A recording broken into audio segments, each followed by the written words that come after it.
Testing, testing, testing, testing.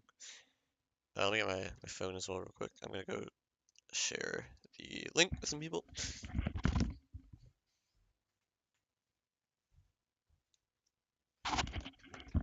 Also, I'm gonna get some water real fast.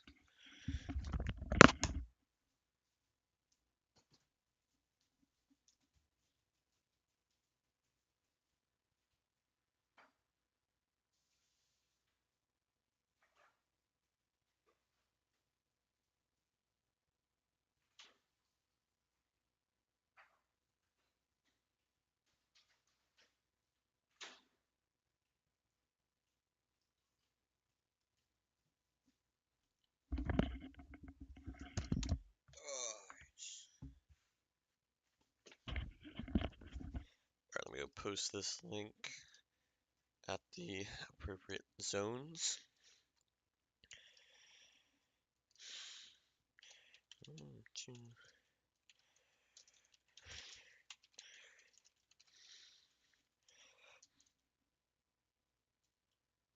Let's see this right. It is okay. Let's do that. Let's post it. I don't know. In the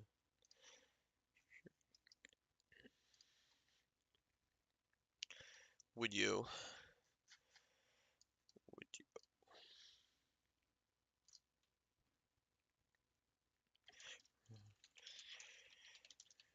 Okay.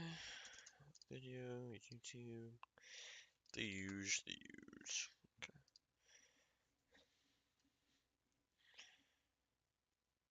Alright. Oh. That's not really working. Hold on. Shouldn't I just get here? Okay. Oops.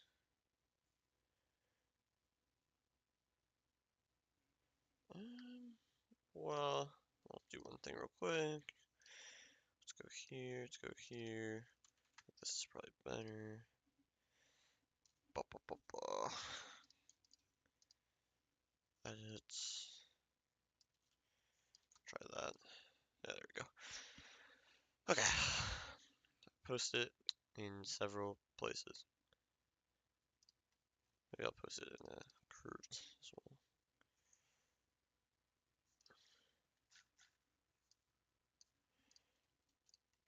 Room to Cup of Nations replay review round 3.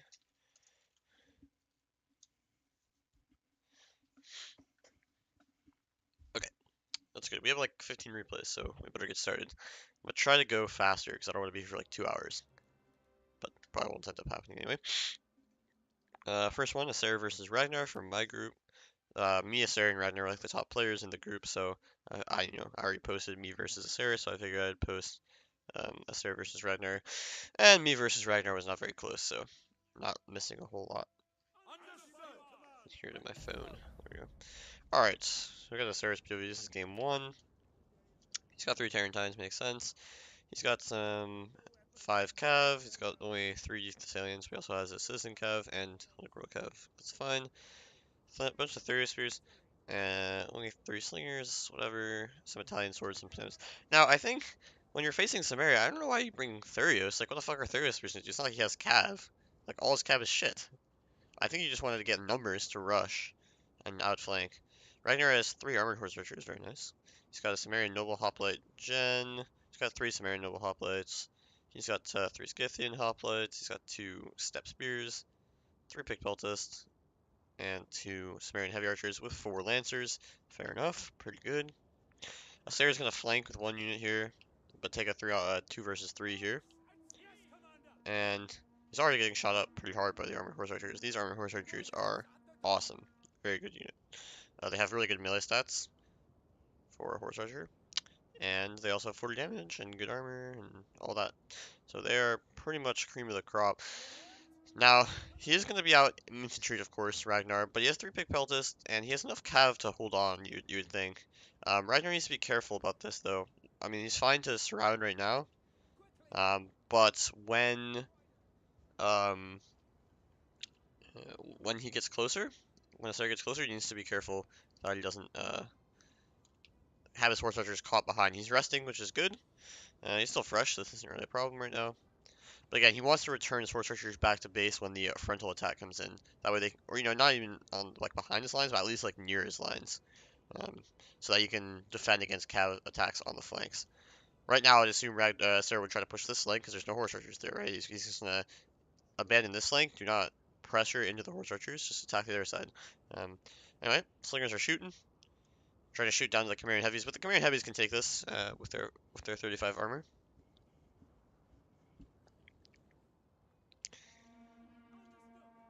Just obliterating the slingers immediately. But he does want to shoot them down, I guess. Thurists are shooting down the steps spearmen. They don't really care. Rhino are attacking this flank very aggressively. You can see this is where all he has his horse archers and his cab, so this flank is looking real weak. What are the pick peltists going to do? Let's see. They are... I think he should walk forward with his step spearmen, right, and just tag the Thurios so they can't fire javelins. Because they're just trading javelins, and he's done this before against Grozny last week, or like last round. This was kind of dumb, in my opinion. Also, the Tarentine's get a free strike here. Not going to kill too many of the Chimerian heavies, though. Here, Sumerian nobles will probably lose this fight to the Samnites, so he needs to be careful here. And Ragnar needs to make something happen. He can't just sit here. So this is maybe a Sarah's plan, was just like sit here and win. And now you can see the Thessalians even getting into the pick pelters. This should not be allowed, for sure. But they are losing a lot of men, but getting into the pick pelters is pretty huge, because you know they still have ammo, obviously. But he's going to kill the entire Thessalians for that, so who's to say? I think it's not worth it, but it might be kind of close. Flanking units here, again, this is why he needs his horse archers. Like, okay, his horse archers are wrapping around this side. This is a good move.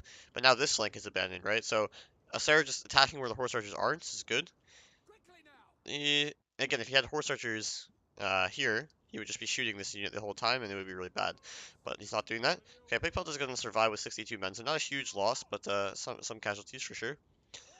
Here, the Chimerian nobles are going to dominate this fight against the Italians, but the flank is coming in now. And Ryder's still really spread out with his cav. But Sarah could go for a recharge here. Looks like, yeah, he's going to go for it. It's fine. But he's going to take a lot of fire for this, so... Oh, but the Hellenic Royal Cav is coming up the middle here. Now, Ragnar's formation is just falling apart here. Oh, he does get tagged a little bit. The general's going to come in and help against this, but yeah, he just quickly avoids the general. Going to get a charge into like all these units. Rear charge coming in here, and this should be... Well, it's not GG though, because he's already killing off the Samnite, so Ragnar's getting a lot of counterplay here. If he can hold on some of these units, his horse archers could be devastating. Right now, he needs to attack with his horse archers. Like, go for charges here, and kill these units off in melee, because you don't want to waste your ammo on these units. Then you can get into some endgame where you have some cav and your Sumerian nobles, potentially. And whatever survives out of this blob. Because the general's going to start to drop because the Chimerian heavies have spears, the pick peltists are trying to fire a little bit. And the Chimerian nobles were in there, so that's good. But again, why are we wasting ammo on this shit? Just go kill them and charge in melee in here. You want to free up your infantry as soon as possible. So these Chimerian heavies are going to come back. Again, this is why you need some horse archers here, because the horse archers will always be able to shoot in this blob, whereas the infantry are getting tied down, or the melee, or the fucking archers and peltists, because they don't have horse. But okay, Chimerian nobles at 60 here, 89 here, and 85 here. And he needs his Scythian hoplite to charge in here, and uses Chimerian noble to get into the back of the Samnite so his general can survive. Otherwise, the general is going to go down. Like, this slinger can get targeted. The horse archers are going to be a threat in the late game because the cav is not that healthy. But again, he's already winded here. He's been running around a lot again, which is a big problem. But he also managed to survive with a lot of these guys. Now, they're going to go down to the citizen cav probably. But the Chimerian heavies blunt the charge. Nice play there. The Chimerian heavies blunt the charge. It's actually a terrible charge too because the Chimerian heavies were so spread out. And now the citizens cav are going to start to go down real fast in melee and with pick peltis fire. But, there's still a lot of cav left here. However, there are a lot of horse archers left as well. This Chimerian heavy archer comes back, and there's, a good amount of infantry actually here. And he did finally what I said. He got his Chimerian heavies into the back of the Samnite with the Scythians. And so now the general and the other Chimerian heavy are probably the best infantry left. And this is so slowly starting to turn around. because the Sarah lost so much cav and he wasn't able to actually kill off these pick peltists. Now he had to come back for seconds, come back for thirds, and he never had infantry support in these fights, which means that of course his cav was going to take significant losses. If he gets infantry into these fights, the pick peltists are going to start to drop real fast, but he wasn't able to do that. And now the horse archers are dominant, and he might just be able to hold off. The Thurio spear is also like pretty useless here, in any sort of extended melee. Sand Knight's going down. Horse archer is now just trying to shoot down the cav. But he's going to lose the infantry war, right? So this is definitely not over. He needs to get aggressive with his horse archers now to kill these cav, and then you just recharge everything and win. But while these cav are still alive and you can't like target them, they can always prevent you from recharging stuff. And this Samnite's 95 men, so it's going to be dominant in extended melee. But the horse archers can kill everything here if the cav gets killed off. And you can see us there really trying to avoid that, but he can force a fight by pushing them back and then just recharging the center. Korean Heavy is just shooting into the blob. They want to shoot down this Italian sword, I guess. Yeah. Sam Knight, again, if he shoots down the Sam Knight as well, that would be huge. Because then you can always just rest in the late game. He has this Chimerian Heavy that's gonna survive, because his horse archers can just kill any cav that go for it. So he has a good late game presence. His other Chimerian Heavy should survive as well. Now he's going for a charge, that's fine. He's gotta put some pressure on here. Now the cav will countercharge, of course. The general is at 40 men, so the general's gonna go down here. Now he doesn't get a great escape, but he probably is fine. The citizen cav mostly, you can see blob up here, so most of the unit will escape, and now he's shooting them. This is good. They probably still have a bit of ammo, and the heavy archer is here as well. But the cavalry on this side for us there is still alive, so this is going to go right down to the wire. The Chimerian Heavy didn't retreat out of this fight, which is unfortunate. But you'd think if these horse archers just rest, they might have the shot to kill everything if they have some ammo left. But it remains to be seen if that's true. They're still quite healthy, but they're very tired now, so charges are going to be super ineffective against brace infantry, which he is, mostly. He charges in, he knows that the other cav can't really countercharge, but he's running out of time, it looks like, and I think he probably is running out of ammo as well, so he's probably just going to lose. Hello, Spartacus. How are you, man? Yeah, so he ran out of steam. But again, I think it's the horse archers must be fresher for the end game. And he didn't really focus the cav down.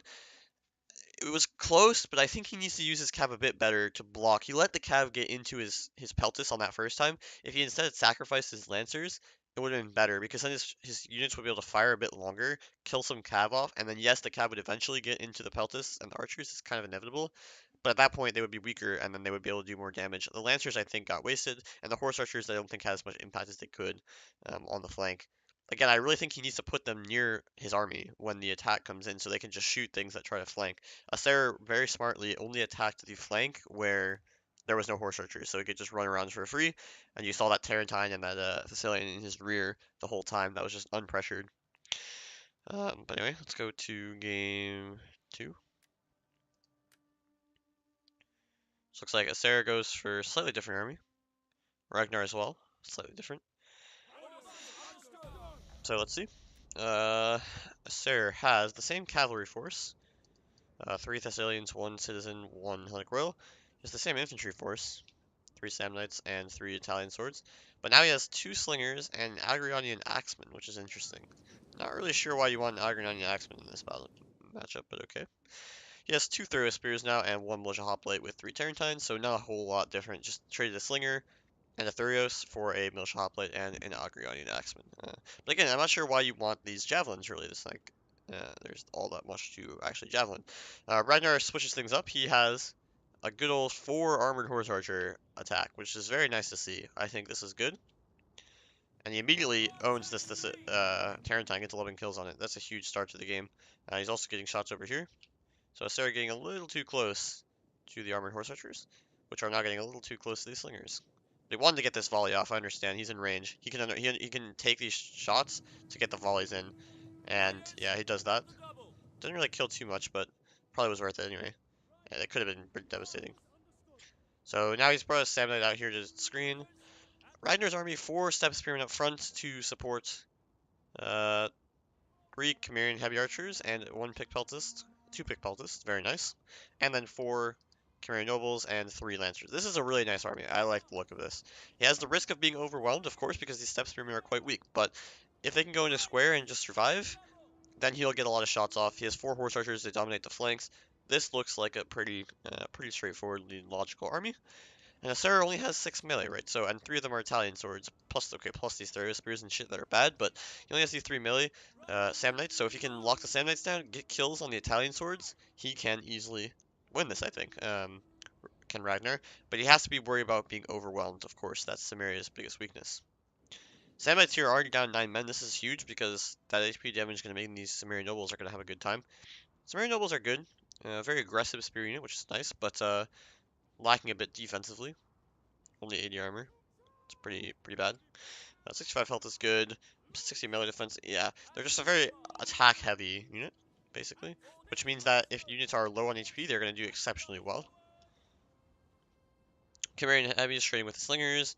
Here, you're going to get nice shots. He's shooting the Italian swords, but now the Citizen Cav are in range. Yeah, they're going to eat it here. Yeah, they only lose one guy. Citizen Cav actually the best Cav in the game against missiles. Well, that's probably not true, but they have the highest missile block chance of any Cav. Let's put it that way. Probably slightly different statement. I think counterfracts are going to be slightly better than the Citizen Cav against missiles, even though I don't have shields. Now, nice play here from the Theriospheres. Just kill off the Step Spearmen. This is completely fine. Because if the Step Spearmen are dead, that's just losing his frontal blocking power. That means these Sumerian nobles are going to be forced to be engaged, and then you can flank around with his cav and kill the missile units. This is the big weakness, I think. And so maybe these Theriospheres are actually a good choice. And you can see here, yep, Step Spearmen are just dead. Sumerian heavies, though, killing off the slingers. Well, they should be anyway. Maybe they're shooting something else now. Oh, he's shooting the Samnite on the side here. So this is what the Samnites, or what the Septimer could have been, right? This huge charge blocker to get this nice fire into the flank. His pick pelters should probably be doing the same, to be honest. Here, the Armored Horse Archers are just escaping the Citizen Cav, losing some men, the Armored Horse Archer, which is not great, but getting a lot of kills on Cav early is good. And now he needs to start condensing his formation and just defending with his Sumerian Nobles that will kill a lot. But, you know, he doesn't have many of them. There's a lot more infantry. I think Asera should start to be aggressive now. He knows he's about to tie down this Sumerian Noble. I would be aggressive on this flank. Just rush this flank completely with everything you can. Bring the Cav, bring this Italian sword, and just commit up this side because there's no infantry to block for you anymore. So you can just run it through and push back these units. I think you need to head formation attack on Asera, but this is actually going to be worse now. Because now look at the shots coming into the flank and just owning the Samnites here. So these Step Spearmen aren't getting any kills, but the Samnites are down, you know, 20, 30 men because of the flanking fire. Here, Italian Sword's also getting owned by Archer Fire. So Ragnar being more active with his horse archers. But again, here he kind of loses the plot. He wants to be shooting this unit here, which he will, but he needs a cav, right? This is what I'm saying. He shouldn't allow this charge ever. He should just sacrifice a cav here, and then this unit's going to die by the time it kills off the Step Lancer.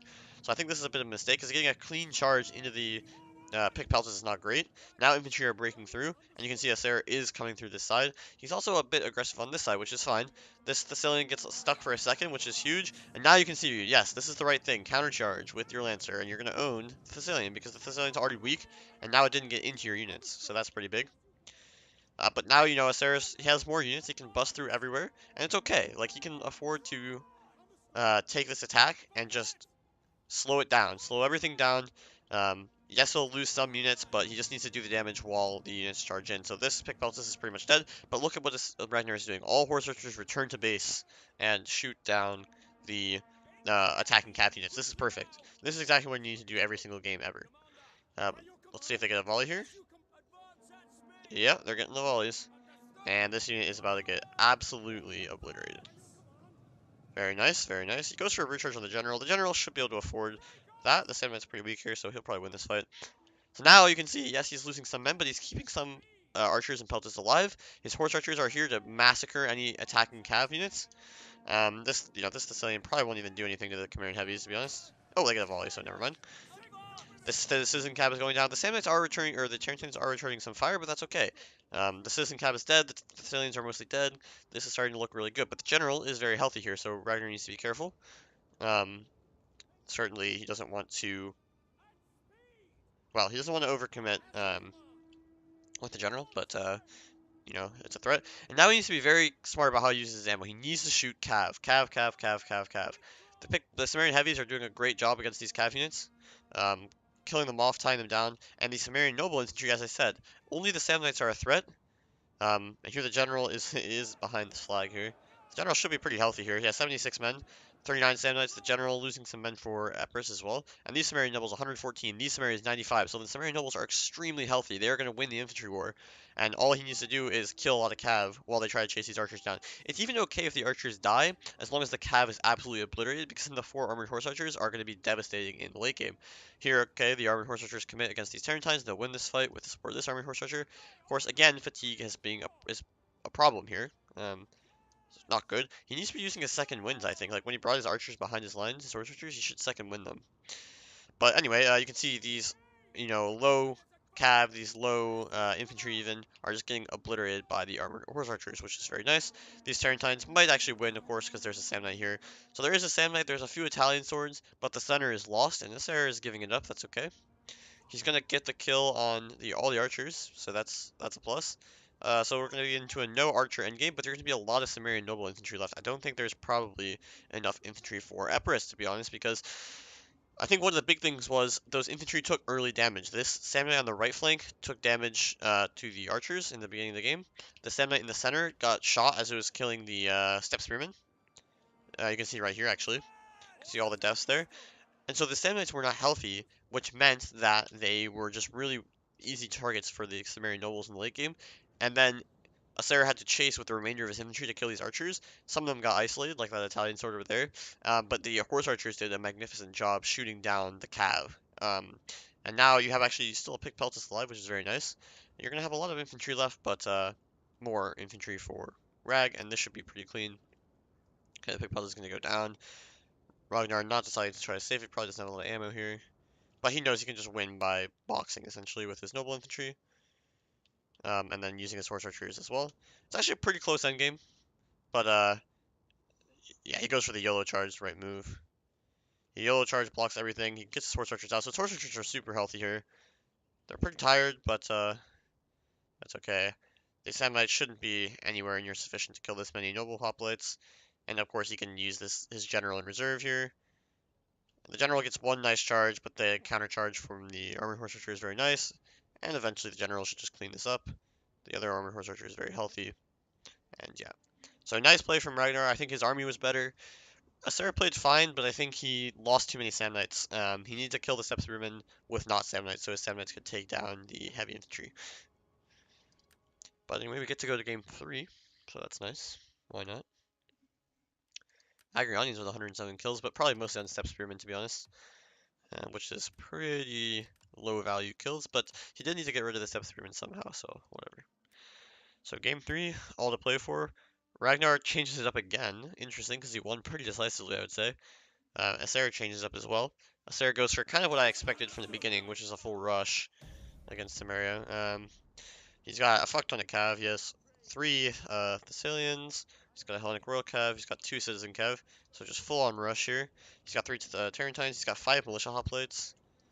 Or actually 4 militia hoplites and an Etruscan hoplite, sorry.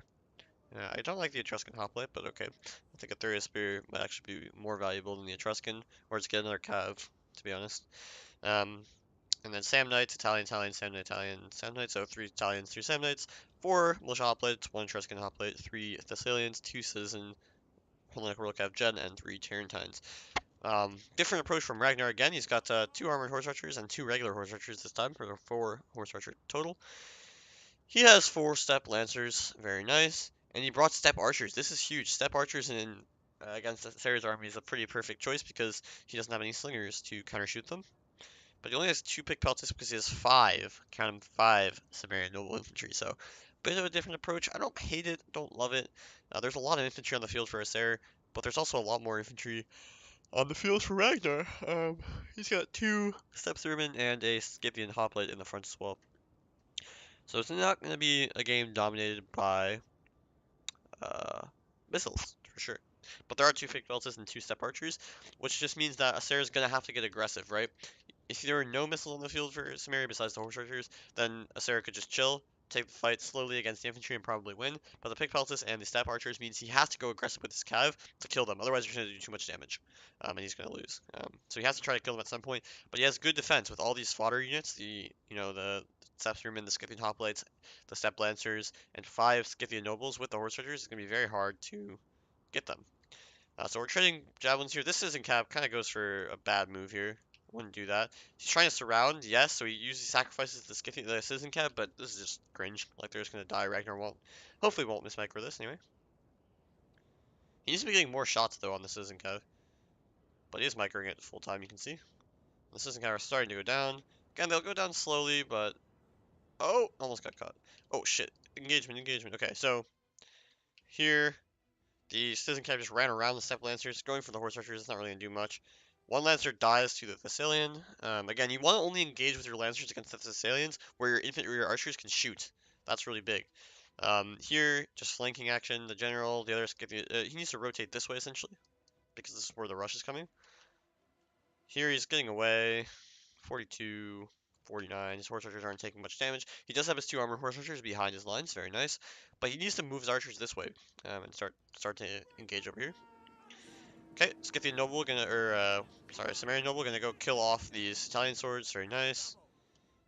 Militia Hoplite might sneak in here, which would probably be the play, just to put pressure on. So now you're tying down many of the Sumerian Nobles, which is good. But here the Citizen Cap got caught. They're probably gonna die. He doesn't have anything breaking through the line, so the archers are getting valuable time to shoot right now. And they are doing that. Here come the Terratines, though, on the flank. Oh, the horse archers finally got caught, so I guess it was worth it. Step Lancer is starting to die a little bit. Thessalian gets in the rear, but again, just gets owned by Javelin Fire. He rightly chooses the Step Archer to focus here, because it's going to take a lot of damage to the charge. So nice decision. If he charges the Pick Peltis, nothing's going to happen. His other Thessalian's here as well. So he's breaking through the lines. Getting towards these units. This is good. This is really good. I mean, this is looking bad for Ragnar, but we already saw last time. It doesn't really matter if the archers die, as long as he does enough damage to the infantry to win in the late game. So I'm not sure if that condition has been met quite yet, but it's probably close. He's got another full Thessalian back here, so there's probably too much cav, I think, for Ragnar to deal with. But he is slowly killing them, so that's good. He's got his Sumerian nobles that can go kill off this Italian sword. You know, his general now is starting to get those root charges, though. That's going to be devastating, because look how spread out Ragnar is. I think he wants to be a bit more condensed. If he only played on this square, he could, you know, defend with some Sumerian nobles, keep his Pick Peltis and Lancers tighter.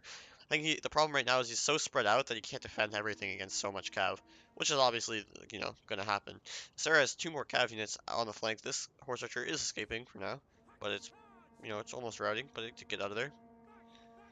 And now the Step Spearmen just pushing back the general. The Pick Pelters are winning against the Terratines. So Cav are going down slowly but surely, but I'm not sure if there's going to be enough left on the field. He needs to get some like charges on these Sam Knights and stuff. I guess he's shooting them, but probably get some charges in there. But the Sumerians are just losing. Remember, he does have 5 Sumerian Noble Infantry though, so they're bound to be winning somewhere. So they're winning here, his general's winning. Kills off a Militia Hoplite, very nice. They already have 127 kills, goddamn. But now, okay, this Sumerian gets nobled. Sorry, the Sumerian noble gets recharged. Like, I think there's just probably not enough left on the field here. Because again, he doesn't have 4 noble horse archers this time, or armored horse archers. He just has 2, because the other 2 horse archers have died. So that just means he doesn't have that late game threat, same as last game. And his nobles are just getting recharged. And there's more cav on the field as well. So I'd assume, you know, if these are really nice shots here, this is exactly what he needs to be doing, but it's just too late, I think. Like, he's just not going to have enough left. The Sumerian Nobles are going to lose to the Sam Knights. These Sumerian Nobles are taking a lot of damage to the Etruscan Hoplites and the Italian Sword combo. Finally, Astera recognizes he has 2 more cav, and I think it's going to be pretty straightforward that he wins this game. Because there's just not enough. There wasn't enough defense against the cav in the end, and I think the game started too wide for Ragnar. He needs to be tighter. He saw Sarah rushing this flank. He needs to send more support over here and then just kite the other flank and defend for the late game. But he just let himself get overrun. Too many gaps in his lines, and that meant the cav could just sneak through the middle rather than having to flank all the way around and take fire the whole time. So I think that was the main thing. Gonna be close in the end, but yeah, there's just too much cav. Big difference. And this Sumerian Noble is pretty healthy, but there's just not enough other units left. The archers are dead. The cav is still pretty healthy here.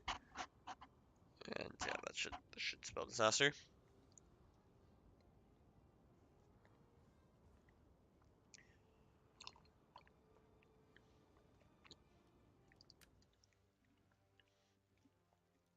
So yeah, this is what I felt like as well against Massilia or against Samaria. Just rush and you'll pretty much win. But I think Reiner could have played it better. I'm not sure if it would have been enough though. You just don't have the infantry power really to face a faction like that. Okay, next up, Spartacus versus Semi-Naked. Yeah, these should be interesting. Getai versus Nervii, fun barbarian matchup. Got the Thracian Peltis out, very nice. Alright. Thracian Cav. Yeah, Spartacus doesn't seem to be a fan of the bow horse. I like the bow horse for Getai. I think horse archers give you more potential late game. But anyway, he's got 4 noble swords, 2 axe warriors, only 1 axe warrior, sorry, 2 falksmen, 3 spear horse, 3 shitty spears, 3 Thracian Peltis, very nice. 1 Dacian heavy bow, and 3 cav, or jav cav, sorry. Yeah, this is the army Semi-Naked has been going for 100% of the time. Pretty straightforward, only 3 cav though, 3 cav and 3 jav cav to be fair, so that's decent. 4 slingers, which are doing a nice X formation. Don't know why, but they are. That's cool, I guess. He's got 4 Oathhorn, with the general there, 3 Mighty Horse, 2 Celtic Warriors, 4 Levy Freeman, or no, Spear Brother and 3 Levy Freeman, probably. Yeah, 4 Slingers and 3 Javcav. Hard to defeat because there's just 4 Oathsword on the field, but the way to defeat this kind of army is A, he has no Cav, so you play wide, you force the Oathsworn to spread out, and you fight where the Oathsworn are not. You kill the fodder units, and then the Oathsworn just kind of die alone. Very sad. But anyway, looks like we got a long game run. Rugion here. Always good. So the Thracian Peltis are going to be critical because it's 4 noble swords on 4 noble swords, so that's very nice. So the Thracian Peltis are going to do damage to the Oathhorn and potentially win that. Of course, Spartacus is going to have to rush because of the 4 slingers, and the 4 slingers can counteract a lot of damage on the noble swords as well. And the other problem is that the fodder units are better for Nervii because Nervii has um, the Spear Brother, first of all, and the Levy Freeman will beat the Spears, and the Celtics are better than the Falksmen. There is that one Axe Warrior over here. Very critical, because it's going to be the best fodder unit on the field. The Jav Cat battle is equal. The Melee Cat battle is slightly in favor of Nervii, but nothing significant. So, Spartacus putting his money in the Thracian Peltis, but that means that his army is pretty much worse everywhere. Oathsworn are worse than the noble sword, or Oathsworn are better than noble swords. Levy Freeman are better than spears. Celtics are better than Falksmen. Mighty Horse are better than Spear Horse. But the Thracian Pelts are a huge bonus, so you have to use them really well. They have to get a lot of kills. If they get kills on Oathsworn, you pretty much guarantee yourself a win. And of course, the sooner they use their ammo, the faster they become like quasi-melee units that can defeat Levy Freeman, can defeat Celtic Warriors potentially if they're damaged, all that kind of stuff. So they're super valuable. Nice early kills as well on the Germanic Scout Riders here from the Thracian Cav. He's winning this battle. Well, especially over here. Here it's kind of even. Spear's trying to get in. Now, if they can get in here without taking javelins, that's very nice. But no, they're going to just absorb attack from the Oaththorn here. So they're a bit too aggressive here.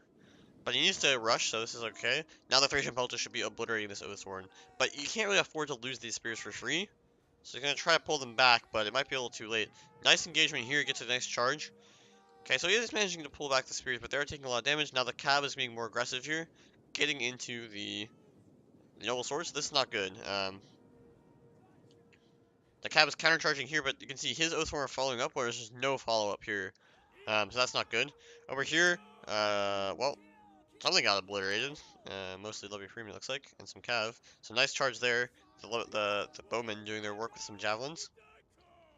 But crazy fight going on over here. The Cav do manage to extricate themselves, and this Cav is down to 30 men, so this is pretty big. Light Freeman getting in here, not really like a huge deal. So this is okay. Oh, but his Cav's gonna take a javelin volley here. He needs to run away. Oh man, they're gonna take these javelins. Okay, so he manages to have slightly healthier Cav. Oh, they got caught though, or they didn't move. I don't know. He's winning the Jav Cav battle, which is good. And the javelins are coming in now on the Oathsworn, but he's also taking a couple of really bad fights here, which is not good. You can't really afford these really trashy fights on your noble swords because this means they're gonna die. And you can see here the Cav countercharging. So okay, Germanic Scout Rider is going down, but also the Thracian cav are going down. So I think he's just using his cav slightly worse so far as Spartacus because he's allowing his units to get charged. He's allowing these counter charges. He's kind of fighting away from his own men. Like these fights are so close to Semi-Naked's lines and so far away from Spartacus's main force, which is really bad. Here though, he is going to get nice shots into the rear of this. But again, look, free charge from the Mighty Horse. Now they are going to take a lot of damage for this. This is the thing. So these nice shots on these Oathsworn mean that, you know, if you can get a lot of kills on the Mighty Horse as well, then his Noble Swords still are healthier, and the Oathsworn are going down really fast here, and the Mighty Horse as well. So he's getting a late game advantage. The question is it going to be sufficient? Because he's already lost a lot on his Noble Swords early. His General, though, getting into the Oathsworn only 50 men. Oh, wow, only 50. What the fuck? The Oathsworn apparently got obliterated, the General. So then this General is very healthy. This unit is losing, but 95 men on this Oathsworn, pretty healthy. This unit is losing. And so now, there should be one more Oathsworn somewhere. Oh, I guess it's here, 99 men. But now this Noble Sword breaking through killed off these Levy Freemen easily, and now, you know, this is going to get rear charge. So the late game pressure from these archers and the javelins are doing wonders because look how low the cav is for Nervii, is super low. The cav is not much healthier for Getai, but we already said, like, the cav is worse for Getai to begin with, so if he can trade the cav off, which essentially he's doing, he's in a super good position because his javelins did so much damage to the Oathsworn. Um, so that's really nice. He's getting more rear shots here, or yeah, mostly rear shots here, which is super nice. The slingers, however, are going to survive to the late game um, for Nervii, but the general just died, so he gets a free slinger kill here. That's really huge. He might route another slinger just because the general's dead.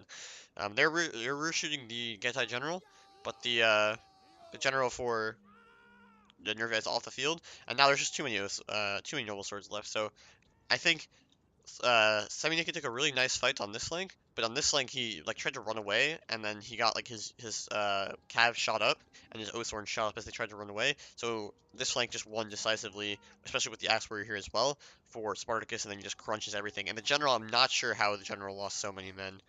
For Semi-Naked, I'm pretty sure that's not like yeah, I don't really know. Maybe they took javelin fire, but well, I mean, they don't have too many kills. They were down to 50 men. They must have taken like a charge or a javelin belly and a charge or something, but they were just owned. And now the noble swords will crunch here. I mean, he has all these units for the late game, but it should be insufficient because now you have Thracian Peltis, and Thracian Peltis are the anti-kite, god tier anti-kite unit because they can keep up with the slingers. They're both light. They can destroy cav. They can win in melee easily against the slingers, of course. And there's just too many units left here, of course. So we can probably skip. Trying to save the Spear Bros, but they're gonna go down. He'll get some shots with the Slingers, but then a rush should come in.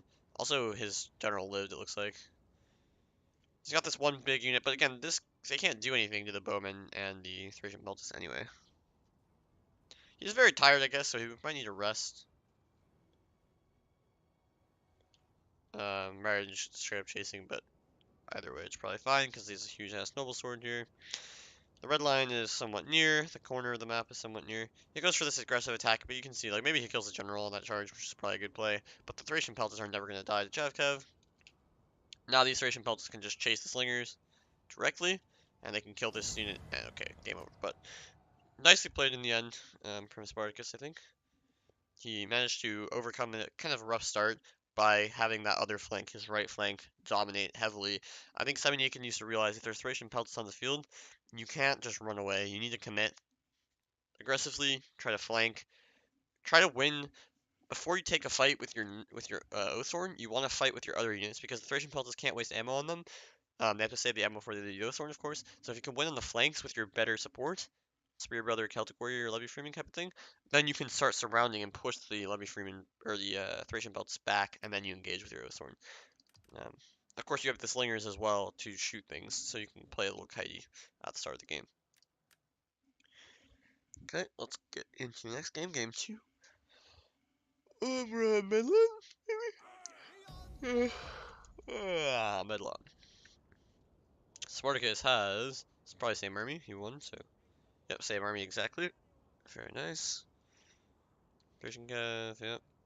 Semi-Naked, same army, also, so no changes.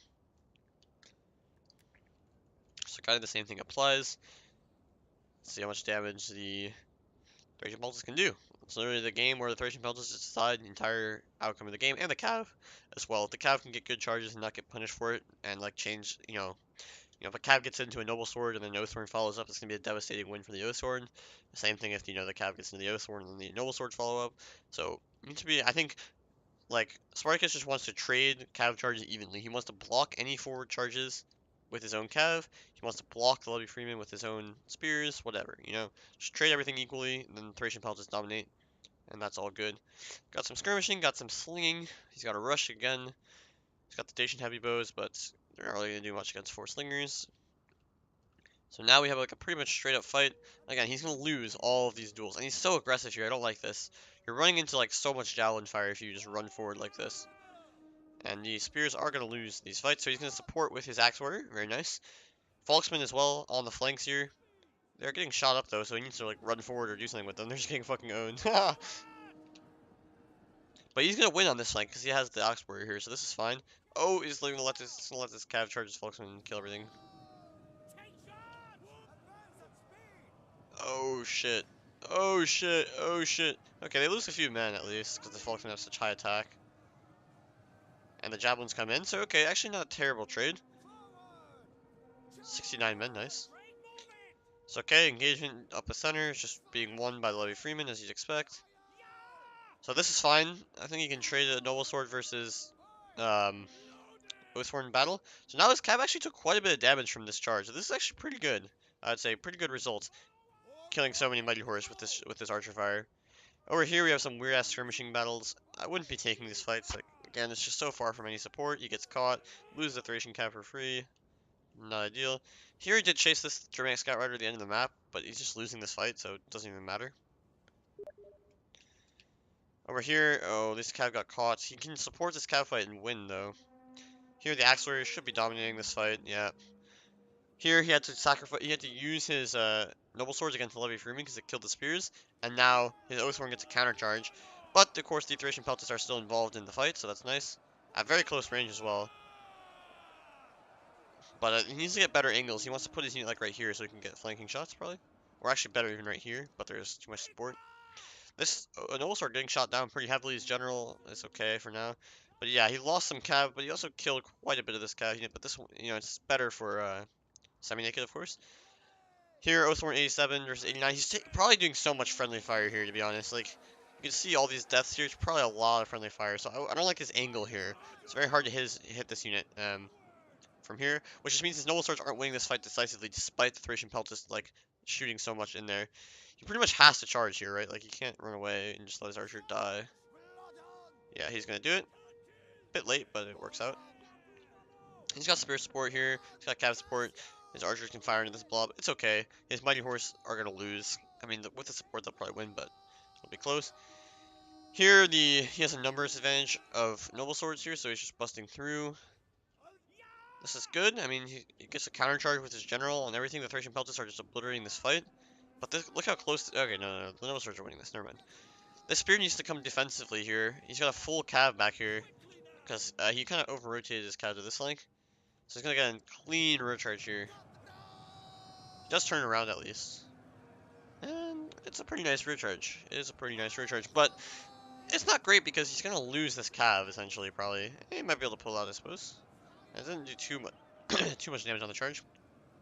This is nice, though. A full recharge, or a full counter charge from the Oathsworn. But then, of course, his general can also just pull out and recharge as well. Pretty even fight over here. The Cav needs to just countercharge and kill off this Mighty Horse, like right now, because there's superior support. Over here, so okay. Things are finally, like, calming down. Most of the Cav has been traded off. This Oathsworn won, but barely, so it's not a huge deal. But that's just the Oathsworn being better. His Cav needs to counter-kill the enemy Cav. He doesn't need to worry about the Jav Cav right now. But he's going to kill off the Cav, so he's going to have Cav advantage in the late game here, because 47 against 38, and then this full unit here, or the 40-man unit here. Oathsworn in the center, losing because of the Thracian Peltas. This is not worth it. Do not shoot the small unit. Shoot the blob with your Thracian Peltas. Thracian Peltas in the rear as well. They will do a lot of damage here. They are tired, though. He probably used quick reload, which is unfortunate. And now you can see this Cav is getting back to the fight first, and this Spear Horseman is completely out of play, which is not good at all. These Dacian Heavy Bows can kill off these guys. Not really a big deal. Yeah, they're just gonna win this fight. These Thracian Peltasts are gonna go down, maybe? 44. They might win this straight up if they don't rout. They might rout.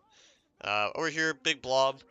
30 normal swords, 71, 109, 84. So this is completely losing at the moment. But he has these Thracian Peltasts to support, which is huge. But the general's just not that healthy. Oh, such a waste, man. Don't shoot this smallest unit, bro. It's 6 men. Here comes the Cav, and again, his inability to deal with the Cav is killer right now. It's absolutely killer. Finally, he's going to kill some slingers off. Maybe he can get a rear charge here, but he needs to kill this Cav because the Cav are just doing so much in the late game. The General, nicely using the 2v1 here, and the slinger is killing this General off as well pretty heavily. Does he get a charge? No, he doesn't get a charge, so this mighty horse is also just going to win. Nice frenzy charge attack there, too, to get the best charge possible. That's not really a glitch because he's not ready. And okay, Thracian Pelt is trying to support the General, but the Cav is just so devastating here. He just really didn't use his Cav well. Again, he just needs to trade off the Cav. He just needs to trade down the Cav, maybe get a slight Cav advantage, if anything, because Seminic is going for charges more than Spartacus is on infantry.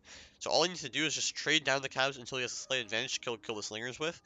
Um, or, you know, keep his Jab Cav alive, which he's not been doing a good job at all. If he keeps his Jab Cav alive, the Jab Cav can kill the slingers, his Cav can kill the enemy Cav, and then his Thracian Peltasts will just be unstoppable. He also needs to get better angles. He was shooting like the side, but that just meant he was shooting as a lot of his own men. If he shoots from slightly rear angle, you know, if you stagger your lines, you get an engagement over here, and then shoot in the rear, you'll get a lot more kills that way. You can see the Oath Sword just really outperforming the Noble Swords, as you'd expect, but the Thracian Pelt is not having enough impact, you would say. The Jav Cab as well being wasted on the left flank, he just lost them at the start of the game, and that's not good enough, I guess. Alright, game 3. Oh. Bit tall, didn't it? So he has literally the same army, but he brought a Spear Noble General? That can't be good. So he has only 2 Thracian Cav this time. Oh no, he doesn't have the same army. He has 3 Dacian Heavy Bows this time, so he's not going for the Peltast. He has 2 Axe Warriors, 3 Noble Swords, Spear Noble General, 4 Spear Horse, and 2 Thracian Cav instead of 3 and 3. But he gets some better Spear Warriors on this flank. I think Spear Warriors beat Levy Freeman. 1 Spear, 2 Foxmen. I don't rate it because the General is a complete waste of time. Why didn't... He couldn't get another... I guess he just wants a lot of melee power, essentially, because he has the 2 Axe Warriors. But I would rather you get a Noble Sword General and then a Heavy Spear instead of an Axe Warrior, right? That's clearly better. Might be a bit more expensive, but then you can just trade down your Spear Warriors or whatever. I think this is like way worse, because the Spear Noble General, I guarantee you, does not get more than 100 kills in this game. Semi-Naked has the same army. Spear Warrior is just eating fire. Sparkus says, that's fine. You can waste your ammo on my Spear Warrior. Here, though, it's 3v2, right? So he's got a bit of a problem here. He lost some, or got shot a little bit here. Dacian Heavy Bow is starting to take the missile war, and they'll win it pretty decisively, of course. Okay, it's not that hard to just like sit your Spear Unit here, your other Jav Cav here and here, and then you just defend, right? Like he's taking so much fire on his Cav early on, and more coming. So these guys are getting huge value right now, unreal value. Okay, Spear Warrior. This is a depleted Spear Warrior though, it doesn't really count.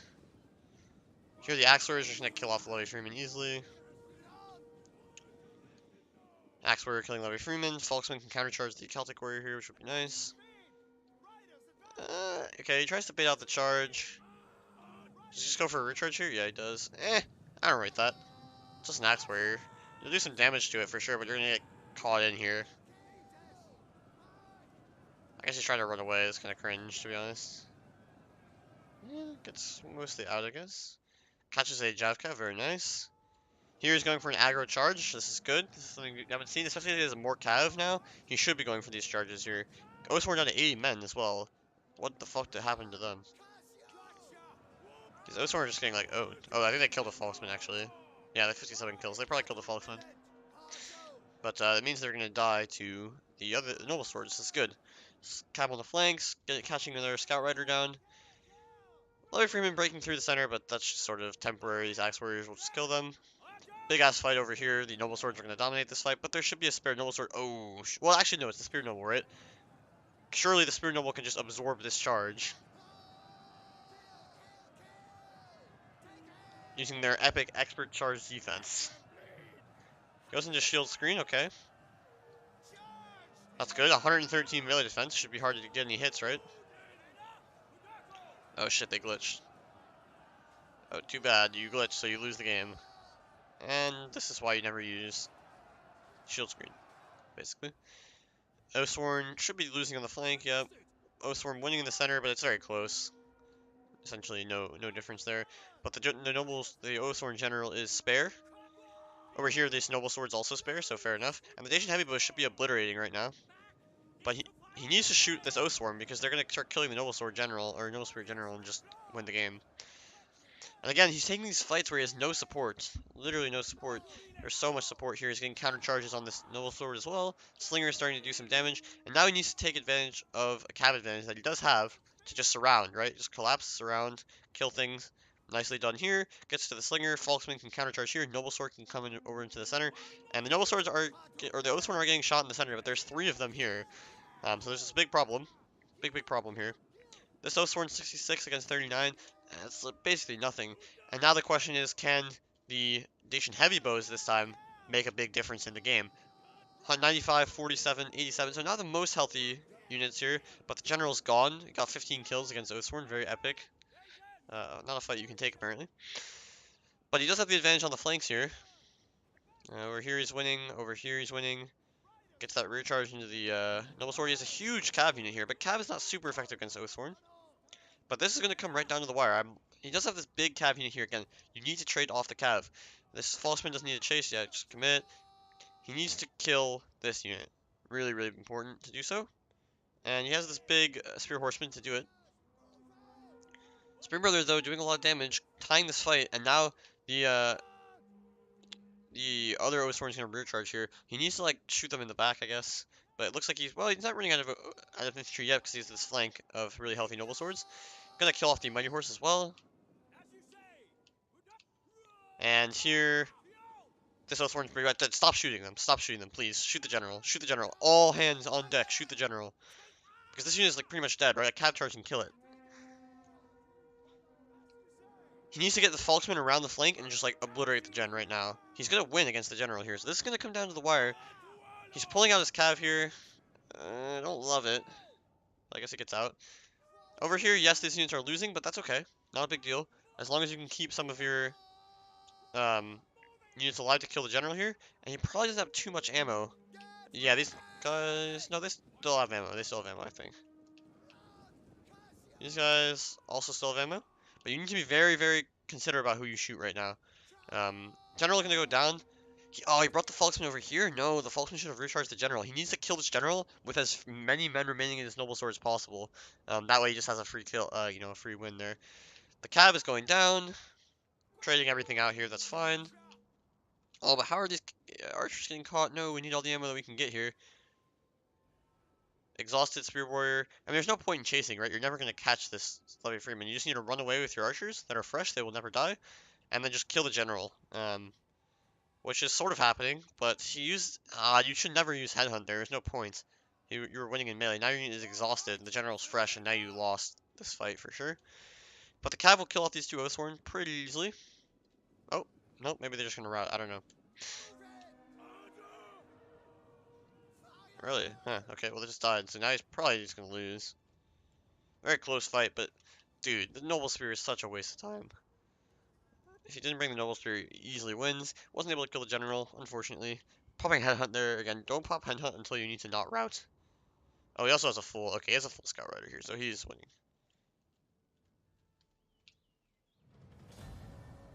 Nicely aligned in a row. Close game, but yeah, the Spirit Noble, I said it would get less than 100 kills, but then I just fought Oathsworn straight up and just got 15 kills, and not good enough. Better play from the Cav, but it wasn't enough because he didn't have any healthy Cav. Spearbrother got a lot of damage done as well, and I think he just wasn't able to focus the Oathsworn with good enough angles to get fast enough kills. But it is what it is. And alright, that's the series there. Next is Mothako versus Rice Shower. Um, Mothako versus Rice Shower. Okay, yeah. And there's one more series after that. Tillis versus Odrysians, pretty interesting. Game 1, yes. Ugh. Oh my god, I'm so tired of seeing this army, holy shit. It's maybe the first battle I've casted on Riminin, though. So, Mafko, sorry, has 2 Noble Horse, 4 Javcav, looks like 3 Tribals, 1 Thracian Warrior, 2 Thracian Warriors, 3 Thracian Warriors. Not sure why you bring Thracian Warriors against Odrysians, it seems kind of like a lateral move. 4 Spear Warriors, Levy Freeman, 4 Javcav as I said, and then 3 Mercenary Thracian Peltas. So this looks like a fine army. He's got a lot of good spears, so he has, more staying power. And then he just needs to destroy the Thracian nobles with his tribals and his javelins. And then his, Javcab battles equal. There are slingers on the field for Rice. If you don't remember his army, it's 4 slingers, 4 Thracian horsemen, 4 Thracian nobles, 3 Thracian warriors, 1 Folksman, up in the front somewhere, 4 slingers, 4 Javcav. Very, very standard army apparently, but I don't like it. I've never liked it. The 2 noble horse are good. They should be able to kill all the cav. Of course, they're outnumbered, but capability-wise. And we got just the rush coming in. He's got a lot of spears, so the rush is pretty easy. Just run straight forward. And now what he needs to do is just javelin the fuck out of the Falksmen and Thracian warriors. If he can do that, then he'll be in a good position. Or even the Thracian nobles as well. Nice root charge there. 4 kills already. Okay, probably don't want to charge. He saw the cav charge coming, so he wanted to just block it. Again, nice javelin volley here. Gets a bunch of kills. This is all good. But he needs a follow-up. He doesn't want to let the Thracian nobles just attack for free. But it's so aggressive from the Thracian cab, and this is the problem. Your Thracian cab should take so much damage at the start of the game, and then you just don't have enough support. However, Tullus doesn't have the most melee infantry, so, with 8 melee units against, like, 5 or 6 or whatever, he has a pretty big advantage there. Thracian warriors pulling out. The Thracian noble's already down to 50 men. Nice. This Thracian noble didn't get a great charge. I would stay in the fight here. You have an uphill battle. That seems like good. Here, Thracian Warrior's gonna get owned by tribals. This Mercenary Foxman charge not gonna do anything. Right, charging the the Thracian nobles a bit ambitious, I would say. Fight's just going on everywhere. Holy shit. Uh, Thracian Horsemen dying to Thracians on the flank. Spear Warriors still alive, but the Spear Warriors don't have too much utility here. The General should be getting a lot of kills, but he didn't get a good charge. The Tribal Warriors can just win the fight against the General now. And I think everything's looking good. The Thracian Peltas are still alive here to just shoot down the Gen. Thracian Horsemen going down. Engagements on the flank should favor the raiding horse, but there's better support here, and maybe these guys took some damage early, but it's pretty even. These Thracian nobles break through, but now they're just going to get shot in the rear. I mean, they will do a lot of damage to the tribals, of course, with their rear charge. And it's just kind of a fuckfest for sure. But the tribals are winning on the flank, killing off the Thracians. The Thracian nobles are not all that healthy. Are these guys just like not firing? Are they not on fire at will? Like what is going on? I feel like they should just be winning. But now this flank is in the favor of the Odrysian Kingdom, which is nice. But he could just kite. I don't think he's overcommitting here, right? There's so much anti-cav with all these Thracian units. He needs to just kite away here. He's winning with the tribals. The cav is all very low. He's destroying this flank. The Thracian Noble General does get out, which is good. But he just needs to reform, sit together. He has his general here, which is pretty much unstoppable at this point. He has lost a bit too much of his own cav, I would say, though, because this noble horse is going to go down. Might kill off the Thracian horseman, but the Thracian cav will win. This gun, this Thracian noble is not a big threat. He's winning the infantry war, for sure, which is as you'd expect. But you just want to be a little more passive with the cav. Like, there's no reason to lose cav when you're just dominating the infantry war. Here, the Thracian nobles are going to go down to mass fire. And there's so much left on the field. I don't think that this should be a problem, as long as you can just get a grip of the situation. Here, yeah, of course, you're just going to countercharge. This is not good. This Thracian warrior is exposed, isolated, killed. He just needs to reform. Like, he doesn't need to chase right now. He has the healthiest cav unit on the field, so he can just sit there and wait. He might be losing a lot of his cav though. If he loses all these cav, okay, the raiding horsemen get out. Huge play here. Let the spear warriors deal with this. He needs to keep some cav to kill the slingers, but you're also on like the least slinger friendly map in the entire pool, because of the hills and the trees. Now he wants to activate his general. There's nothing to stop the general from just killing all these units, because the tribal warrior here is going to win against all these infantry. So yep, he just goes for the slinger, kill this slinger, kill that slinger, kill that slinger. You can afford some losses on your Thracian peltasts, it won't matter. The general, whatever, there's big tribal warriors left to kill off Thracian nobles, and that sounds a little ridiculous, but these guys are 87 men, and the tribals will absolutely win that fight. So nice, general kills this unit. Next up here, just run forward, kite the other flank. These Thracian peltasts can just kill these Thracian cav, don't worry about that. And just sit on the hill with your tribal and chill. Here you're getting some nice javelins, hopefully. Oh, they kind of did a run around the kite here. I guess there's a cav unit coming, but better to just shoot, I think. Now, if these guys have javelins, it's literally over. No, they don't have javelins, so it's not over. But the Thracian peltasts can recharge here and should be sufficient, I think. General 60 men as well. Tribal warriors, all alive. Here they're just gonna... Oh, they have javelins. Okay, yeah, they won. Nice. So pretty straightforward for Mofco. Just run forward. The Thracian nobles suck, and just kill them. Thracian peltasts were all alive, very healthy, didn't use all their ammo, so pretty clean. Just he needs to be a little more careful about his cav. That's the only thing. Okay, game 2.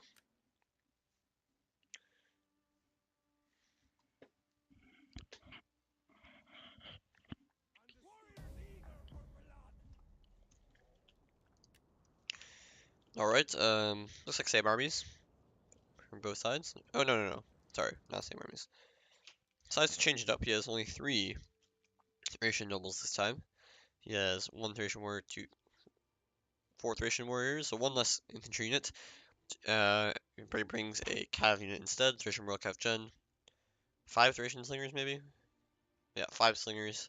So he's got like a nice kite going on this time. He's 4 Jav cav. He's got better cav this time.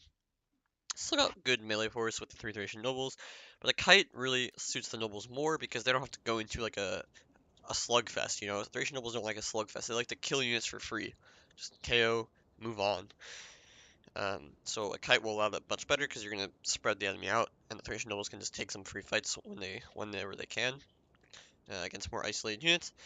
Of course, it's a good rush army for Mofco. He's got so many spears, but he has to be careful because 5 slingers is a lot. And he only has 2 noble horse against 4 melee cav. Yes, 3 of them are shitty, but it's still big numbers. And of course, all the Thracian units are good against cav. You know, as sports, so that's pretty big. We're rushing. He's kiting. He's trying to get some flank shots here. Nice, shooting down some units. He's rushing to the right. Okay, engagement comes forward here. Nice. This is a good engagement because the Thracian warriors are absolutely going to kill the spears. Here he's chasing the slingers probably a bit too hard. He needs to kill this. Oh. So he gets a free charge here. There's also a big hill, which is nice. You got a nice downhill charge on the noble horse. Nice javelin volley into the rear of the Thracian nobles, though. And the cav as well. He does get out of there. But now you can already see, like, these Thracian nobles on the flank are going to get a much better fight because there's going to be much less support. And there they go. It's pretty even ground here. And the tribals are going to start to go down. Thracian warriors will start to go down. Tribal's not the best. Oh, he missed the micro there. Cav gets in, but okay, it's a spear warrior. It's not going to be a huge deal. Thracian nobles charge gets blocked. Nice. Counter charge coming in. Levy Freeman, whatever, they're dead. Just, again, kind of a slugfest, but you can see here the Thracian warriors nobles start getting a much better engagement with the tribals. This Thracian cav going to go down. Oh, no, wait. Actually, it's not going to go down. The raiding horse are losing there. Don't know why, but they are. And now he's got flanking units here. He's going to get a nice charge, but it is uphill, so it's not going to be the best charge you've ever seen. But looks like it was sufficient to kill off this Thracian warrior. In the middle, engagements are going slightly better.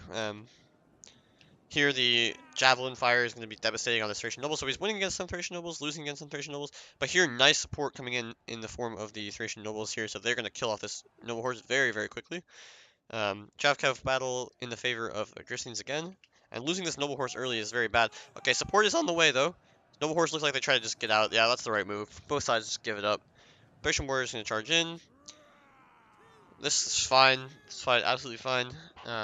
Here he's trying to bust through, but again, he has a lot of defense for the slinger. You're not going to beat you're not going to rush here successfully by trying to kill the slingers early. You just need to kill the infantry and then rush together. There's so many cav units for Odrysians compared to Tillis that if you go for the slingers early on, there's too much cav defense. You just want to kill the infantry off and then rush as a unit with your cav, your Thracian peltist, everything together. Because look, these units are just dying isolated, not really killing the slingers, getting some kills, yes, but not killing them.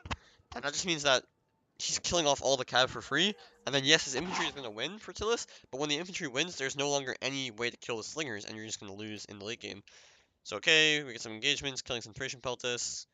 The general's still pretty healthy, but that's about it, and the slingers are really starting to have an impact here. You can see the infantry battle is completely winning, but the everything else battle is losing, because he was so aggressive with his cav that he just lost everything, and now the Thracian royal cav will just kill the general and end the fight, because now you have a lot of infantry left, but you have no cav. Imagine if you go for the cav.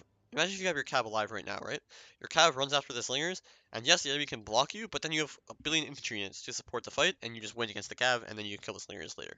But his cav's all dead now, so all you can do is run away, and that's not going to work, because you can run, or sorry, all you can do is chase, because Odrysian can just run away, they have no, Tillis has no cav, and this will be, pretty much over. Maybe if he was able to trade all the cav off, it would be fine, because then his Thracian peltist could have an impact, but that's not happening. The general is still very healthy here. 41, 21. Thracian warriors should get into this fight, though, but then the slingers will just focus fire everything. Thracians trying to do their best here. Nice javelins into this Persian royal cav, but the general noble horse is going to go down. And it's close in the end, you can see, but there's just too much cav left. And again, imagine if he had healthy cav right now, he would be winning. But he does not have healthy cav, so he is losing. General did recently die, but there's just no cav units, so it doesn't really matter. Thracian peltist will probably kill off these Thracian cavs, so it's actually not over because, like, Thracian peltist can kill the slingers, but there's too many slingers. And he has a Thracian war, a noble left. He has general, very low, but alive, and he has the Thracian cav, which really decisively won the Jav-Cav war. And so all you can do is get kited here. Not the best shots ever, but it won't matter. He probably has tons of ammo left. And 1-1. On 1. Okay. Game 3.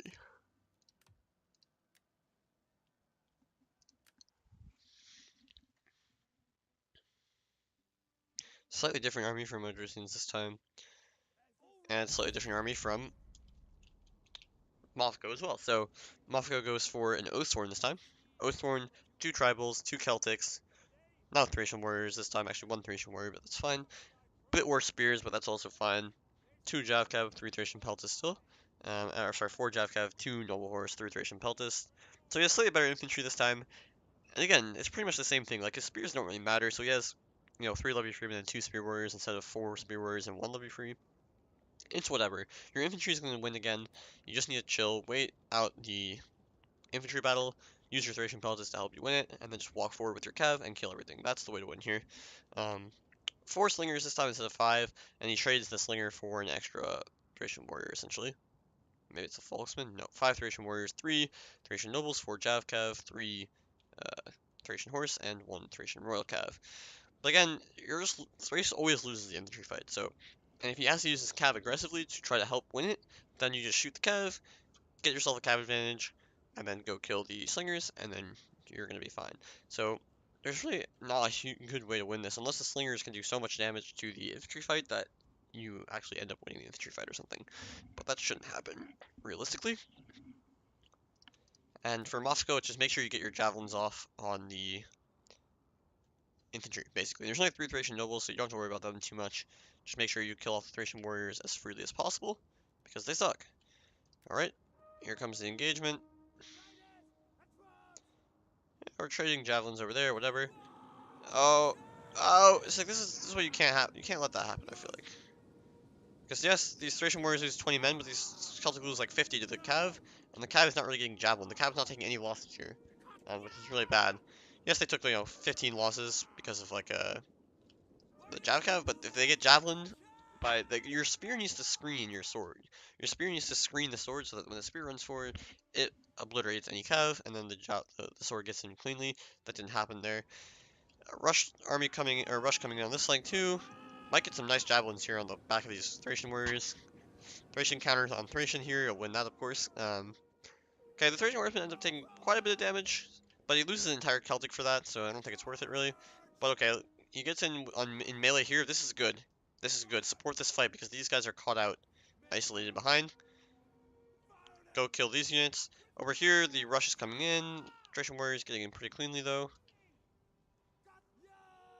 Here he's gonna go in melee here, which is a bit risky because there's a cav nearby. Oathsworn. Again, why would you let your Oathsworn get charged by the Thracian Noble? That doesn't make sense. It's like the least cost-effective thing you can do because the Oathsworn or the Thracian Nobles are gonna do good damage to any unit. So you may as well not let them kill your Oathsworn, right? Like your Oathsworn should be surviving for a late game where it can just kill everything for free. Here, yeah, like I said, the cav gets involved here and should just end up cleaning this up. Raiding Horse are better, but over here, it's close. He has a full Raiding Horse, so he's doing better on this, like 41, 31. They're gonna die to the Noble Horse. But the cav is still pretty healthy for the side of Odrysians. He has 3 of his 4 cav. That's just completely fine.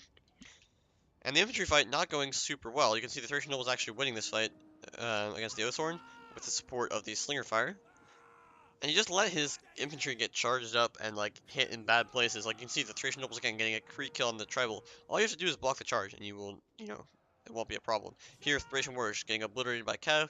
And yeah, this is looking pretty over here. And I think this engagement's losing here. He just didn't do a good job of just like using the spears to screen the swords against the Thracian Nobles and the Cav. The only way you ever lose is if the Cav can just get really nice charges essentially. Oh, Warcry, nice. Sphere General. Over here he is winning, so he's going to get a nice engagement here into the flank. But I don't think he has quite enough because this flank is completely lost, so this should be over.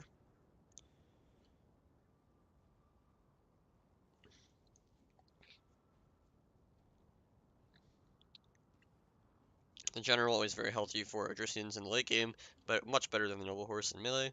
And the Slinger is pretty much untouched. So again, he just like, this time he just lost the infantry war, kind of stupidly, letting the Cav get away with too much. And not using his spears to like pretty much any effect. They're just getting killed by the Thracian Warriors. Like, you want to javelin Thracian Warriors with your spears, but not melee them, of course. And then also the Tribals and the Oathsworn just got owned by the Thracian Nobles. So you need a better plan for that. I think the Thracian Peltasts not having enough impact as well, but it is what it is. Now the last series, I think I need to delete some replays, so hold on.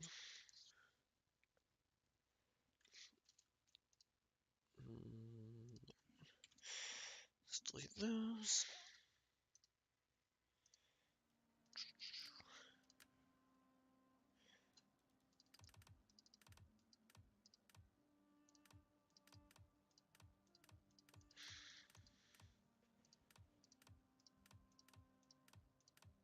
Alright, there we go.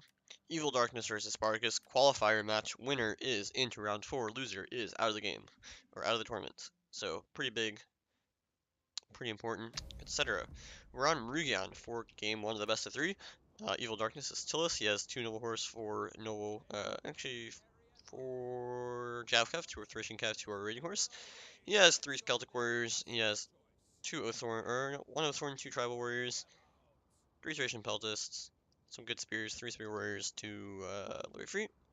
And again, no Slingers, but it's a rush build with Thracian Peltasts, which are nice to see. I love me some Thracian Peltasts. And we had quite a few of them in the games today, which is good. Over here we have Spartacus with his normal 3 Thracian Cav. He's got 4 Spear Horse. He's got, looks like 4 Noble Swords, 2 Falksmen, probably an Axe Warrior somewhere, and he has some Spears, and some Thracian Peltasts, probably 3 Thracian Peltasts. It's a pretty normal army. Bit of a long game, but we expect some skirmishing as well, so just triple through that.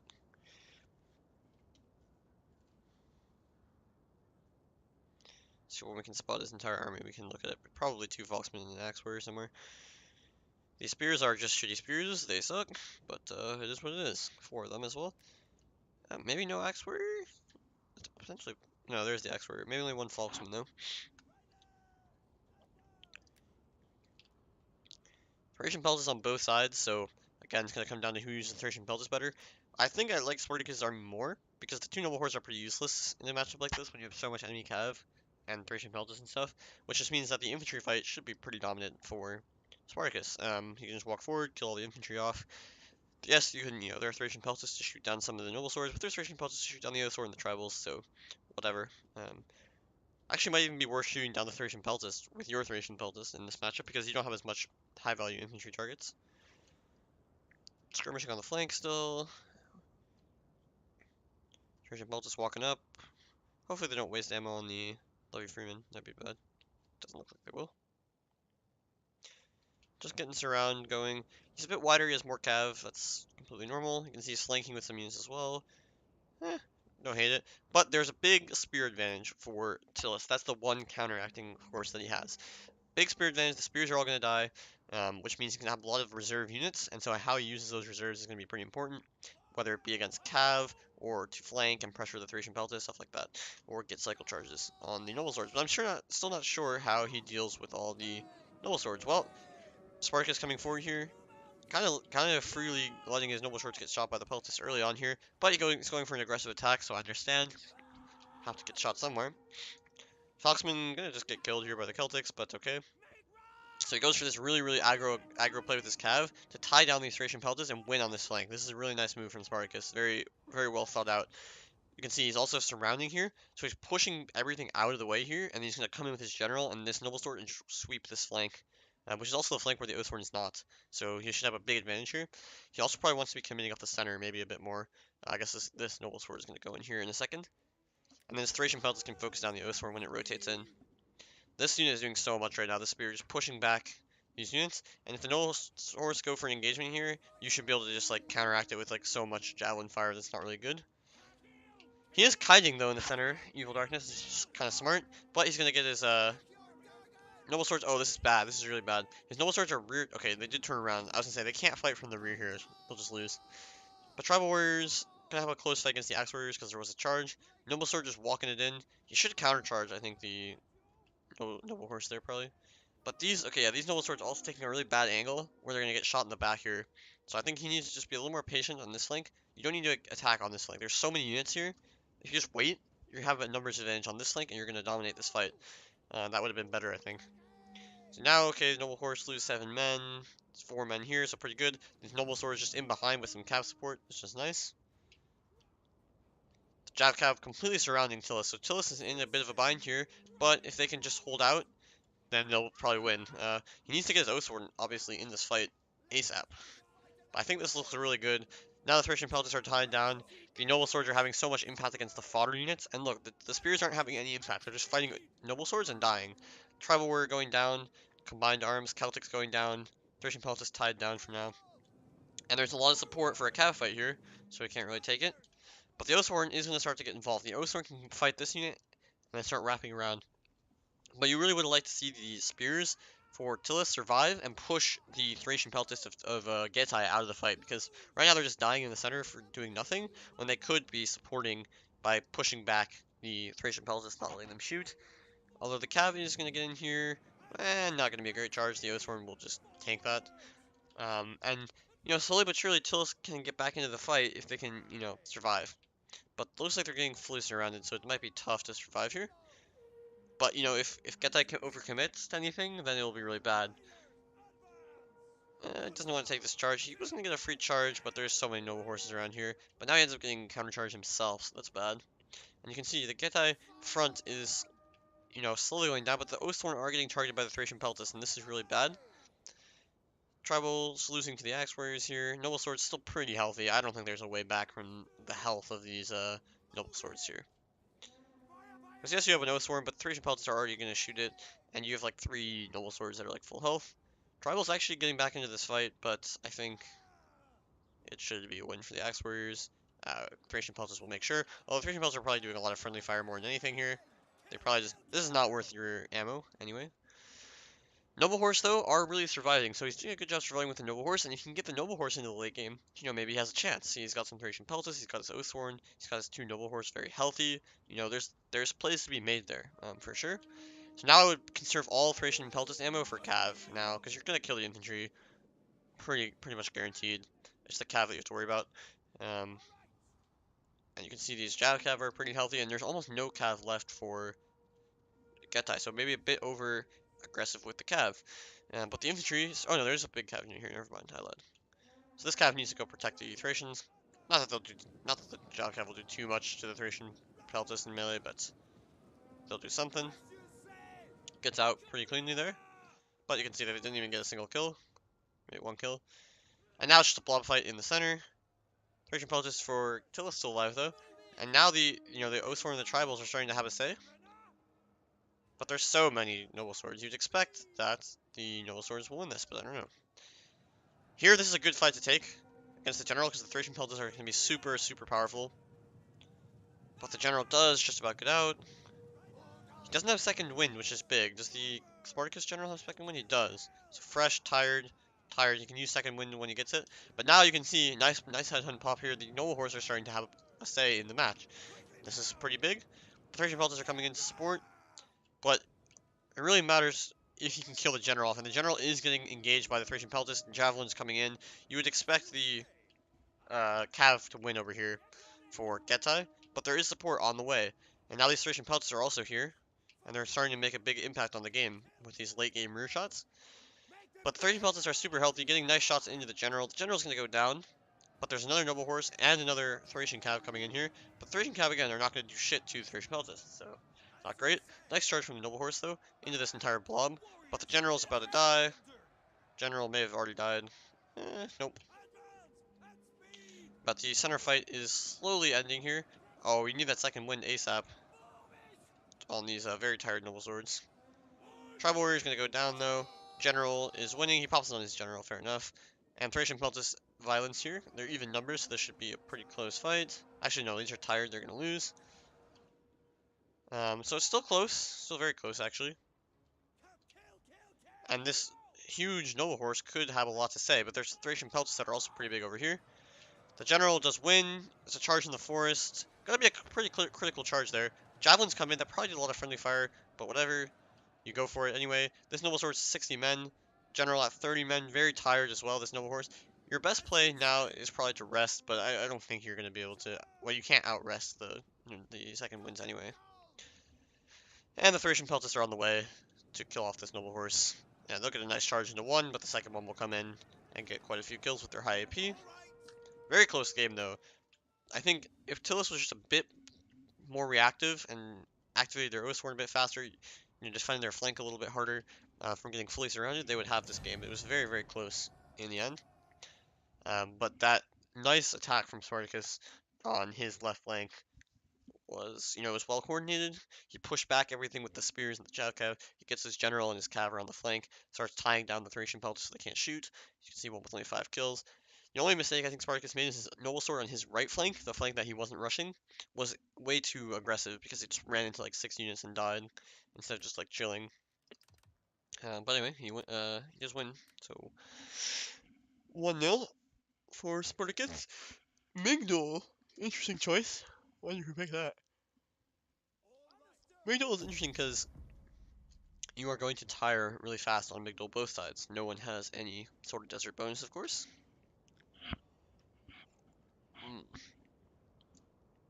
Water. So slight changes from Tillis here. He has a Celtic Skirmisher and 3 Thracian Belts this time. 2 Spear Warriors, 3 Levy Freemen. Oathsworn General. Oathsworn. Oathsworn, so 3 Oathsworn. I would put my General in the Cav unit here. This Oathsworn is asking to get focused, but whatever. 3 Raiding Horse, 1 Thracian Cav, 1 Noble Horse, so 3 Oathsworns and 3 Celtic Warriors, and 4 Javelin Skirmisher units, whatever. Spartacus looks like he has a pretty similar army. Noble Swords, bunch of Noble Swords. Got Javelin units on the flanks with some Spears and some Volksmen. So again, probably looking to go for a flanking play. Surround Tillis, force them in. Only 1 Cav this time, but better infantry, much better infantry. The question is, are they liable to get shot down by the Peltis and the bows? Actually, he's going for 3 Dacian heavy bows this time. Has Spartacus and only 1 Thracian Pelt. 3 Cav it looks like, or maybe 4 Cav. Hard to tell, some could be hidden. But the bows are going to be nice. Going to allow you to shoot down whatever you choose. But the question is, are they going to outperform 4 skirmishers for Tillis? Not that they have to outperform necessarily, but it's a question. He also has 2 Axe Warriors and 3 Oathsworns, or 3 Noble Swords in this matchup, or in this game. 2 Volksmen and some Spears. And he has 3 Dacian Heavy Bows, 1 Thracian Peltis, 3 Cav, 3 Jav Cav, right? That's probably right.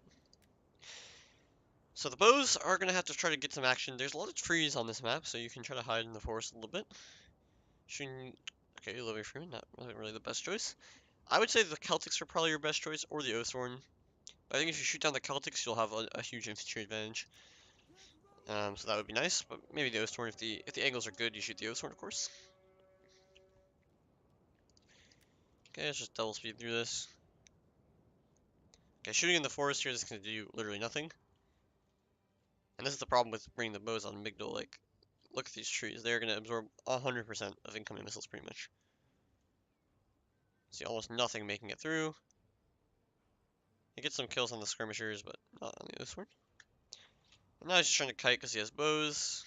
It's very logical. Only 4 kills on the bow so far. And now it's just going to be a super rush. He's going to counterattack on this flank. It's a bit of a downhill over here. So these Foxmen are going to get obliterated by the Oathsworn. That would happen regardless of the downhill, of course. Axe Warrior's going to get a nice fight into Celtics and Levy Free. They should do well in there.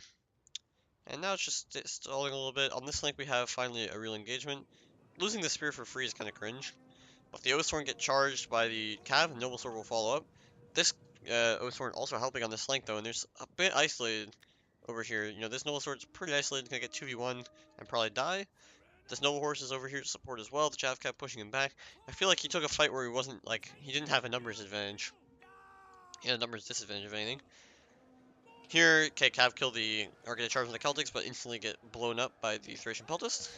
And there's a big downhill here. I mean, you're really fighting on a slant. It's not ideal at all. Celtics, doing good against the Axe Warriors here, with support of all these units. Probably getting some javelins and stuff involved. Okay, the Cav got fucking owned. No swords will get in here and do some good damage, but this Thracian Peltist is nearby. He probably wants to get the Thracian Peltist over here, but this Noble Sword is just getting obliterated. It was completely alone, only gets 20 kills, and it's gonna die. And on this flank, I think there's no counterplay, so he's just losing here. He's gonna lose 2 Noble Swords, and that should just be GG, to be honest. I think his armies didn't make sense for the map, to be honest.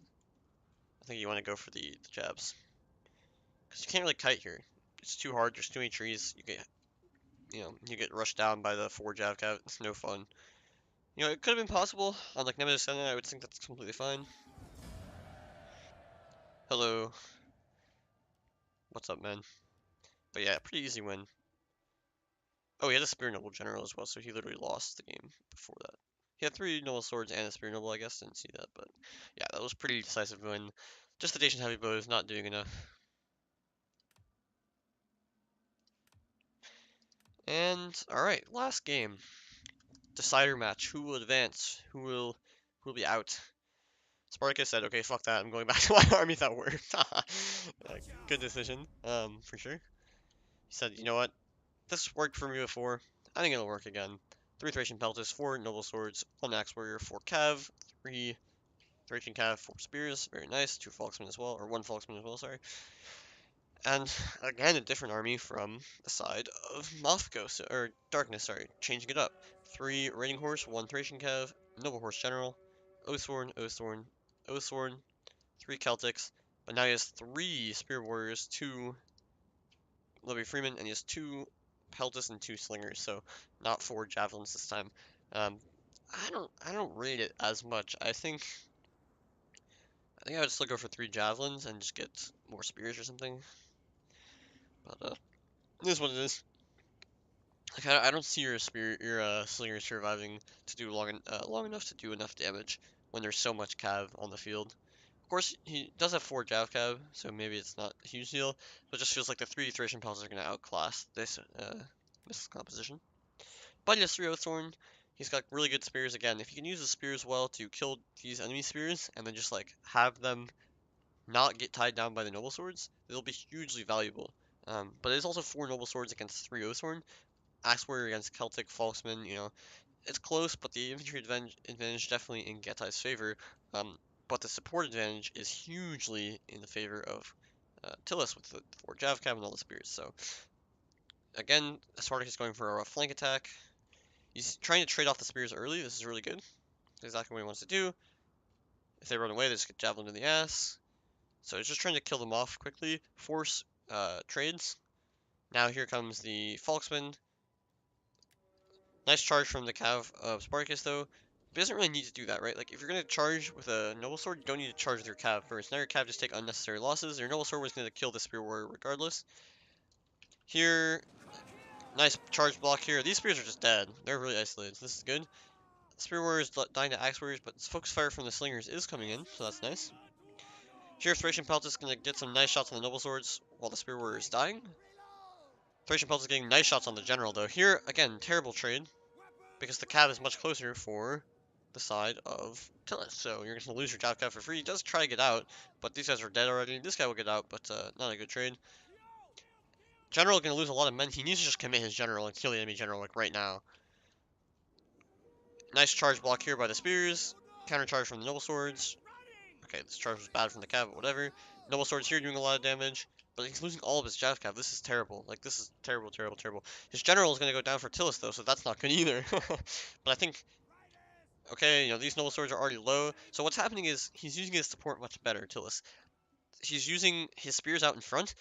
He has to countercharge the Spears with his Noble Swords, because the Spears for Getai just die instantly. So the Noble Swords countercharge the Spears, and the Thracian Pelts are getting damage on the Noble Swords before the Oathsworn get a countercharge. So the Oathsworn should be doing much better, and the only place where that's not true is here on the flank, where the General is pretty much dead, which is pretty bad.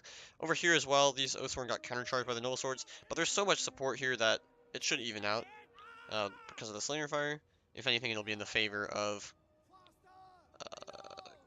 Tillis, actually. Over here, there is a nice Noble Sword fight, but the Thracian Pelt is, again, getting kills on the Noble Swords while the support is dying. So at least he's getting compensation for his Spears dying, whereas the other game, his Spears just died while nothing happened. So this is much better. Here, the Noble Sword horse is getting a bit of damage on it, but yeah, it's actually going to lose this fight, I would say. If this Jadka can get in here, the Spears and the support can get in. The General's just dead, which is a terrible blow. But it's okay, because he has a huge Cav advantage. It should be playable at least. You can see these Noble Swords at 97, 97, 91 for the Oathsworn. Here, 108 versus 38, so big Oathsworn win over here. But his General at 110 is quite healthy as well. Noble Horse going to go down, and once the Noble Horse goes down, that's the entire Cav Force pretty much gone. Although it is not going down without a fight, so maybe it'll actually win here. 20 Spear Horse, only 66 Spears that are getting charged. And if he runs out of Cav, it's pretty much game over because the Slingers and the... Well, it's not game over, actually, because the General died, but it's not great. Oh, another Cav not getting a charge. Thracian Peltis, though, shooting down this Oathsworn, very nice. This Oathsworn is going to be a trade. Both are going to die. Thracian Peltis getting charged here. Big Noble Sword supports here. But yeah, the Cav force going down. Noble Horse at 42 men is quite significant. And you can see they're not enjoying this rear charges, rear javelins, all that. This Thracian Peltis will go down. The Slinger is going to be a huge threat. These Cav aren't a big problem if you can just, you know, get rid of the Slingers somehow. But the Slingers are going to live. The General now going to get into another Oathsworn fight.